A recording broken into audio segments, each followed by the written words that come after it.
I thought this was a really dope conversation. Check it out. You believe you're a top tier man? By what standard? By what standard? Mm-hmm. Well, I'm when I'm in a interested to know. relationship, I'm not speaking about myself, but if you ask me a direct question, I can answer it anecdotally.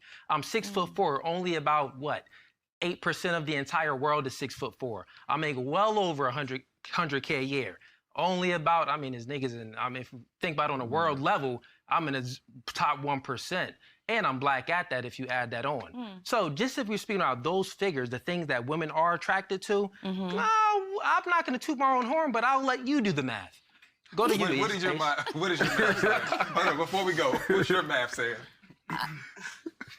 The conversation alone makes him not ideal or your type, right? Not ideal for you, anybody, maybe. right? And we're Yeah. speaking about me. He asked me for my opinion and what my thought was, and that's what I'm giving, just like you, right? If we're speaking anecdotally.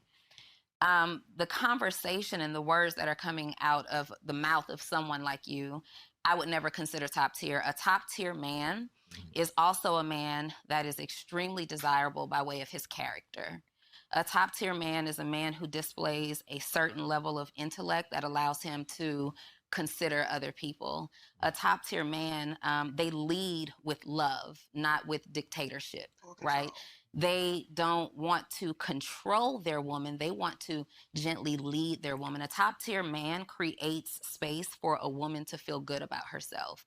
A top tier man supports the dreams and the ideas of a woman. A top tier man prioritizes a woman. A top tier man is in leadership and working as hard as he is to give the woman the life of her dreams. And with But I all that digress. stuff that you just said, that was just womanese talk. So at the end of the day, what is that? Woman needs is also 6'4", black, attractive. I don't know too many women in my circle who desire a 6'4" man still wearing braids, but obviously, you know, obviously, there's that. Whew, goodness, that was so good.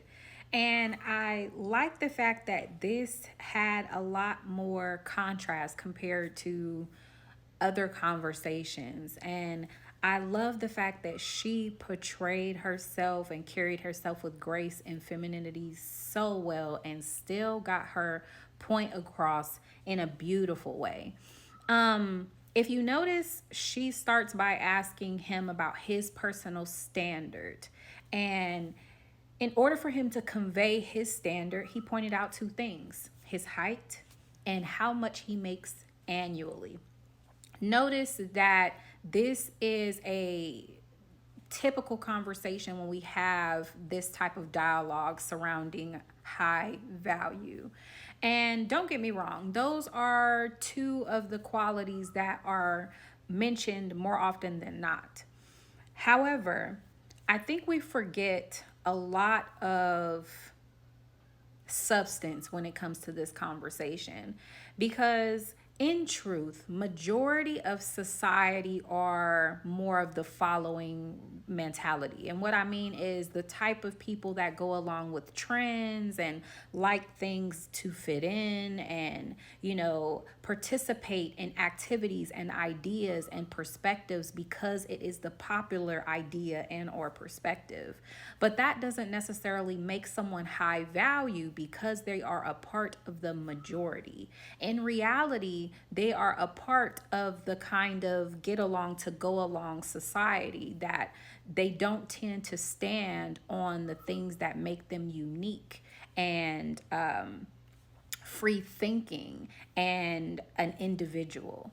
So even though majority of females would find it appealing to have a man that's 6'4", that makes well over $100,000 a year, they might find that man appealing. It's also true that many of those women, once they get with this quote unquote high value man, they will realize that where they made the biggest sacrifice was within character. So women who are of substance understand which attributes actually carry through to building longevity in a relationship.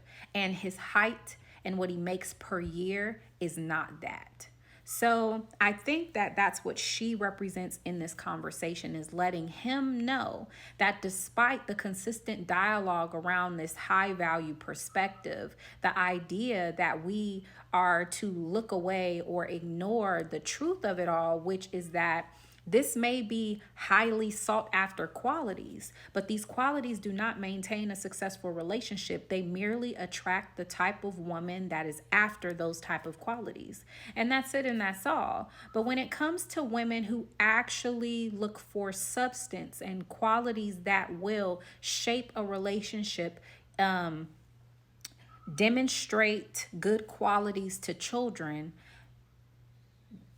everything changes. Now we need to talk about character, because you can be a man who is 6'4" and make well over $100,000 a year and still be disrespectful to your spouse, still not pave the way for her voice, still not allow her opinion or her knowledge or the things she could contribute to the relationship even have value and or matter. And there are women in this world, again, that require more substance, that the flashy cars and the ability to spend is not what's genuinely going to get her motor running, or you won't be able to purchase her loyalty, because what she is looking for is depth and substance. The list that she provided was astounding, and I can't even think of something that she left off of that list. I will, however, say the last part about him building the life of her dreams, I would kind of push that over to the left, because yes, it's important for him to care about what she's after and what her dream is as far as a relationship is concerned, but this is a partnership. They should collaborate on what the dream is and build that dream together, and it should be something that satisfies him as well as her. The idea of just giving her whatever she envisions, it kind of creates a perspective that would suggest that what he sees for himself is to be left out. And I disagree with that.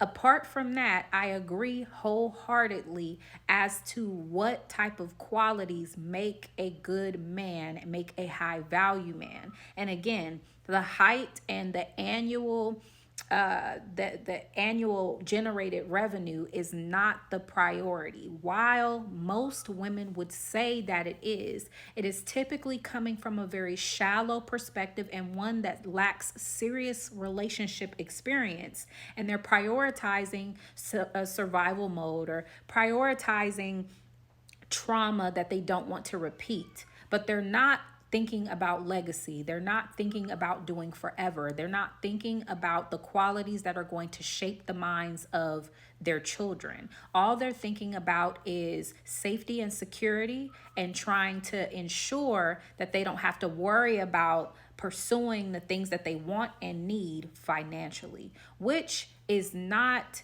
a bad thing. But ultimately, in most situations, these same women end up getting a divorce because they realize that even though he's 6'4", even though he generates $100,000 a year, he's not very nice. He's not very considerate. He's not very kind. He doesn't really listen. He's not really interested in what you like and what you don't like. He's not interested in having a conversation. He just wants you to sit and maybe look pretty or take up space or cook for the guests and that kind of thing. And you realize that even though you may live a good life, you don't actually get to be a person in that life and enjoy the benefits of having the life that you say you wanted. You still want to build memories with this person. You still want affection from this person. You still want someone to have a wonderful day and think to call you and tell you about it. It's these little memories and sentimental moments that actually give a relationship substantially more value